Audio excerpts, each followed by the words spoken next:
안녕하세요. 그리다 뉴스입니다. 중국이 비료용 요소 수출을 제한하겠다는 외신 보도가 나오면서 2021년에 이어 제2차 요소수 대란이 발생할 수 있다는 우려가 커지고 있다. 요소수는 디젤 차량의 배기가스를 줄이기 위해 필요한 액체로 요소수가 부족하면 차량이 작동하지 않는다. 한국은 디젤 차량 비중이 높고 요소의 대부분을 중국에 의존하고 있어 중국의 수출 통제가 국내 물류와 식량 공급에 심각한 영향을 미칠 것으로 전망된다.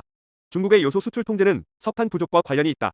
중국은 석탄에서 암모니아를 추출해 요소를 생산하는데 호주와의 갈등으로 인해 석탄 공급이 부족해지자 요소 가격이 급등했다. 이에 따라 중국 정부는 국내 요소 가격을 안정화하고 비료 공급을 확보하기 위해 일부 비료 생산업체들에게 요소 수출 중단을 요청했다고 블룸버그 통신이 7일 보도했다. 이미 중국 최대 요소 생산 수출 업체인 중농그룹은 이달 초부터 새로운 수출 계약을 체결하지 않고 있다고 발표했다. 한국은 2021년 중국의 요소 수출 중단 때처럼 요소수 풍비 현상을 겪을 가능성이 높다. 한국 내 요소수 공급이 필요한 차량은 디젤 승용차 133만 대, 화물차 55만 대 등 총 216만 대가 넘는 것으로 알려졌다. 한 달 전만 해도 1만 원 안팎이던 요소수는 현재 품귀 사태로 온라인에서 한 통에 최고 20만 원까지 거래되고 있다.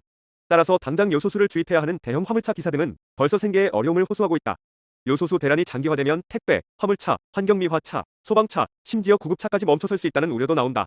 특히 전북 지역에서 운용 중인 소방 차량 중 요소수를 주입하는 긴급 출동 차량은 모두 264대로 전체 차량의 55.7%를 차지하는 것으로 파악됐다. 보관 중인 요소수로 향후 약 6개월은 여력이 있는 것으로 분석됐지만 장기화한다면 소방차까지 출발하지 못하는 상황이 발생할 수 있다. 이에 더해 환경미화를 위한 쓰레기 수거용 화물차, 구급차 등에도 요소수 품귀 현상이 영향을 미칠 것으로 보인다. 정부는 이런 상황에 대응하기 위해 범부처 차원에서 대책을 마련하고 있다. 산업통상자원부, 환경부 등은 산업용 요소수를 차량용으로 공급하는 방안을 검토하고 있다. 현재 산업부는 차량용으로 전환될 가능성이 있는 산업용 요소수에 대한 현황 파악을 마친 것으로 알려졌다. 그러나 산업용 요소는 차량용과 비교해 불순물이 많아 차량용으로 곧바로 사용하기는 어렵다는 지적도 나온다.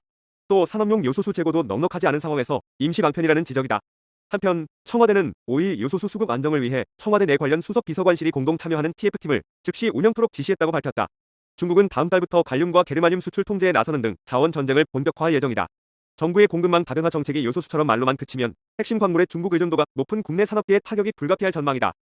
오늘의 뉴스가 유용하셨다면 구독과 좋아요, 알림 설정 부탁드립니다.